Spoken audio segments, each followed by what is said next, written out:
Hey everyone, it's Ben Hardy here, and in today's we'll be reviewing the Ram Tungsten. I found one that has literally all of the options, and so this is the most expensive Ram half-ton money can buy. Before we get into this video, I want to include a link to the Larry Schmiller Dodge Ram and Sandy's website in the description down below, as well as my car buying guide. Let's get into it.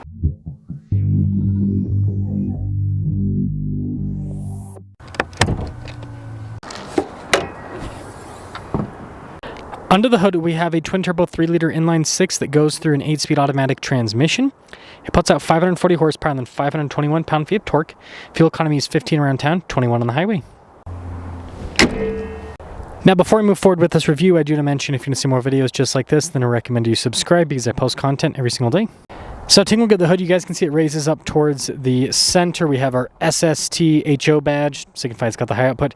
Now the Tungsten edition here has the fancier headlights. It also has a nicer finish with the grille, the trim down below, and it's got this custom front bumper too. So it makes it look unique compared to the rest of the Ram lineup.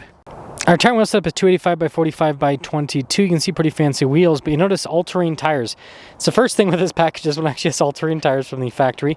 We also have air suspension. See the canister right there. Got these nice painted fender flares. Got the Ram Tungsten badge there. And then we've got the chrome on the mirror caps and then more around the window trim as well. And then you notice the 4x4 decal here in the rear because it has the 4x4 off-road group, so it also gives it HD shock absorbers as well, which is pretty cool. And then while we're here, take a quick look at the Ram box. So it does provide storage on the side of the bed. Just makes it compartmentalized, which provides extra utility. The other side has an outlet. Here's our side profile with the Tungsten. Now the key fob here for the Tungsten, almost dropped it, has our lock and unlock function. You've got the drop down for the tailgate. We also have the air suspension lowering and then the remote start and then Tungsten on the back. It's this custom kind of key fob, pretty cool. Now you'll notice that the tailgate already has protection here from the factory. Same thing with the bed. As well, we've got LED bed lights. This has the multi-function, so it opens up like a barn door, which is a pretty cool feature, if you ask me. Make sure you kind of shut it with some authority so that it fully locks.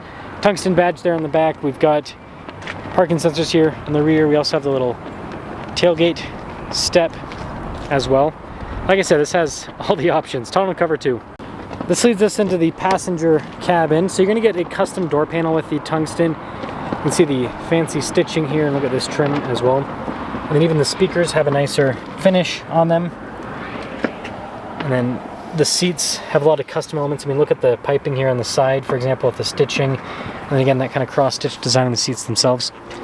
Ice buckets here. Also got storage there. Speaker on the back of the seat as well. See the nice trim there for the cup holders, heated and ventilated seats. Got all of your USB ports. Outlet there as well. And these seats do recline. You've got a little handle for that recline function. So the back passengers get plenty of luxury.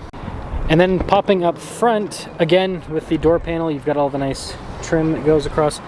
These mirrors have blind spot monitoring. They also power extend out, they power fold in as well.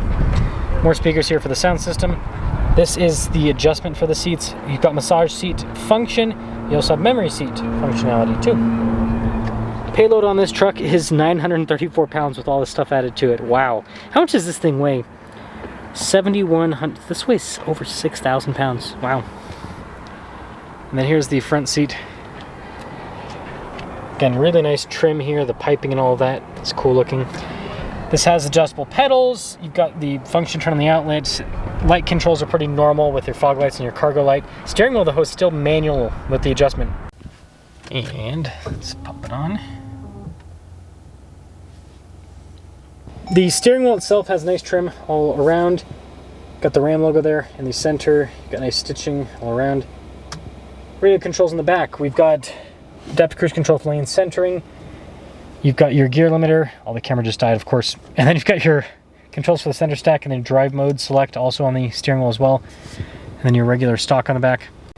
Digital gauge cluster, just like a lot of other modern vehicles. You can change the formatting on the gauge cluster and it'll show you tons of different information on the vehicle and systems within the vehicle. Very customizable, again, like other modern clusters. And then this also has a heads-up display.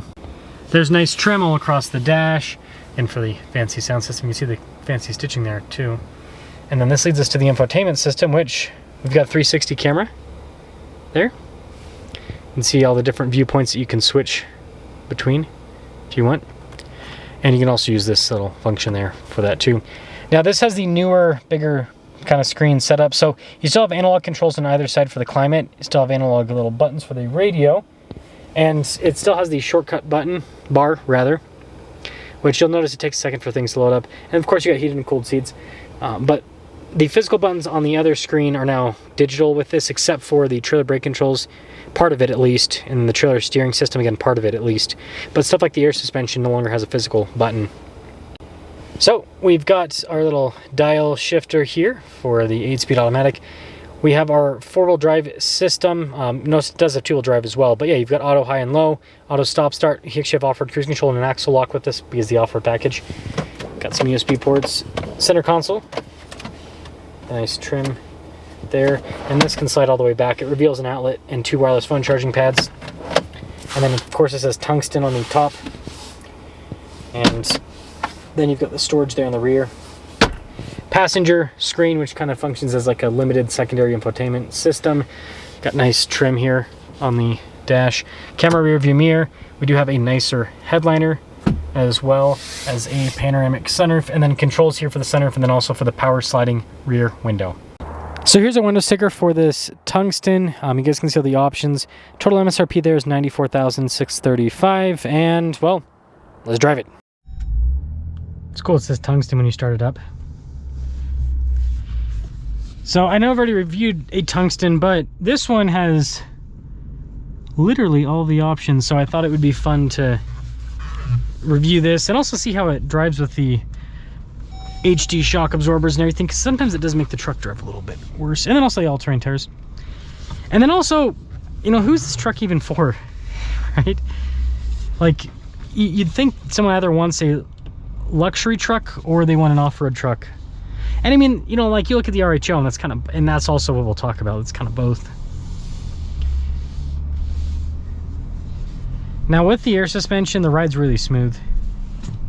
As long as you're in the normal setting, if you raise the air suspension up, then and you go to the top of the bags, then it's not going to be as comfortable. It's typical of adjustable suspension systems.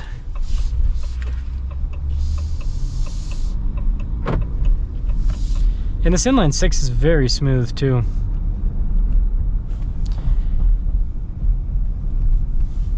And I say these seats are pretty comfortable. They kind of force you to have good posture, which is nice. Got a lot of support overall.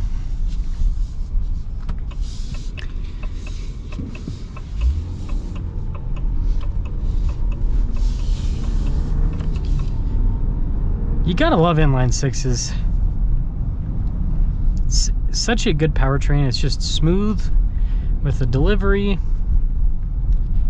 And it doesn't sound nasty. You know, V6s kind of sound gross. But inline 6s, they sound pretty good.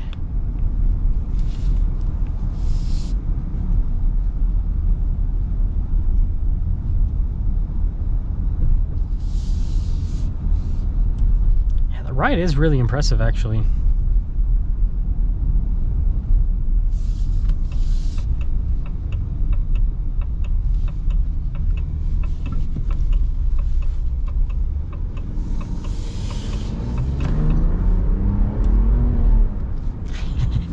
Pretty darn quick.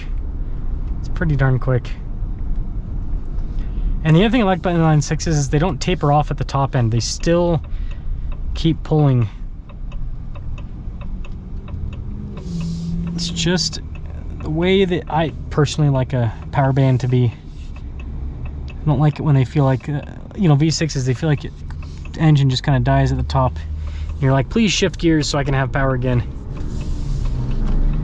Whereas this, it's like, boom, rocketing all the way through. Yeah, I don't think this ride's bad at all. I think it's actually pretty comfortable with the suspension. So here's the problem with the Tungsten. And this is luxury trucks in general, I don't think people really, I mean, let me know if I'm wrong. I don't think people really like luxury trucks anymore if they don't have some secondary utility, because trucks, first off, are super expensive. super expensive. So, you know, people are going to want as much utility as they can if they're going to spend the amount of money that you have to spend on a brand new truck. And then cool factor, like I think luxury trucks back in the day kind of had some cool factor because it was like a big status symbol. I don't think they're status symbols anymore. I don't think anyone cares if you have a Tungsten. I think that off-road trucks like the RHO and the Raptor are more so, they're more so of a status symbol because, I mean, that's what, at least here in Utah, I mean, if someone's, like you see the door-to-door sales guys, and, you know, as soon as they make $100,000, they buy a Raptor. You know what I mean? They don't go for this. So I definitely think there's a status symbol aspect to it as well. And so I think it's cool that Ram has made this because this is a really cool luxury truck, but ultimately I think that most people, and you can let me know if you agree or disagree in the comments, I think most people are going to say, yep, I'd rather get an RHO. I still get the massaging seats, I still get this, I still get that, and it's less money, and it's a Baja truck, and it's got the same powertrain. I mean, that's, I'm with you guys. Especially with this, with the offer, and like the off-road package on this is just nonsense. Like, why have an off-road package on a truck like this that has air suspension and nobody's ever actually gonna take off-road? But anyways, let me know if the, I mean, if you actually added a premium color, you could get this like $95,000. Do you think this, would you spend $95,000 on this, or would you rather get an RHO for like, I don't know, 10 grand less for the MSRP? Let me know what do you think.